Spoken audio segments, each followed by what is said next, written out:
Analysons ensemble les jeux au pied les plus mythiques de l'histoire du rugby. Donc on se retrouve ici avec Mike Tadger, j'espère que je prononce bien, talonneur de l'équipe de Portugal qui nous a gratifié de ce magnifique coup de pied pendant la Coupe du Monde à domicile en France. On va essayer de faire court, mais on va essayer de faire complet pour analyser un petit peu sa technique, les points remarquables.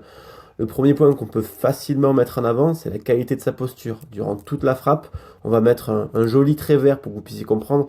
La posture reste forte. Voilà, là, hop, vous voyez, petit trait vert.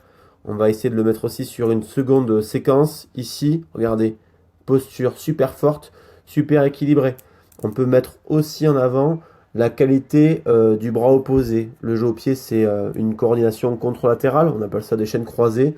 Donc il tape avec la jambe droite et il ferme avec le bras gauche. Là, le bras gauche, il est bien actif. Il vient fermer la coordination et la posture reste forte malgré tout.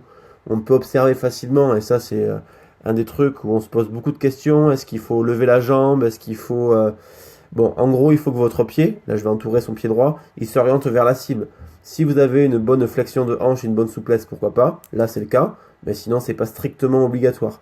Pour des gens qui sont un peu raides, c'est plus difficile. Gardez à l'esprit que le plus important, c'est le transfert d'énergie avec cette jambe. Et le transfert d'énergie, il se base aussi et surtout sur quoi? La qualité du pied d'appui. Le pied d'appui, c'est un peu sous-coté. C'est pour ça que j'en parle le plus souvent possible. Là, vous voyez, le pied d'appui, il est sur l'avant du pied, sur les orteils. Ça veut dire quoi? Ça veut dire qu'il avance. Et s'il avance, le transfert d'énergie est vers l'avant. Et là, vous générez de la puissance et de la précision de manière plutôt naturelle.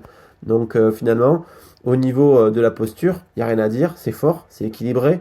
La coordination, pardon, elle est bonne parce que là, oui, il est droitier, jambe droite, elle s'élève bien vers la cible. Le bras droit est actif et le pied d'appui, il est dynamique, donc il avance. Finalement, vous mettez Mike Tadger au centre, vous lui enlevez 2-3 kilos et l'image, elle choque absolument plus personne. Là, ça a marqué le coup parce que c'est un talon, mais en soi, il n'y a pas de, il n'y a pas besoin d'en faire tout un débat. Juste là, on le met en avant parce que c'est vraiment remarquable. Essayez de vous inspirer de sa qualité gestuelle, des points que je viens d'énoncer, la posture, la qualité du pied d'appui, le transfert d'énergie vers l'avant, et en général, vous aurez un résultat sensiblement identique à ce que lui a obtenu. Une très belle touche.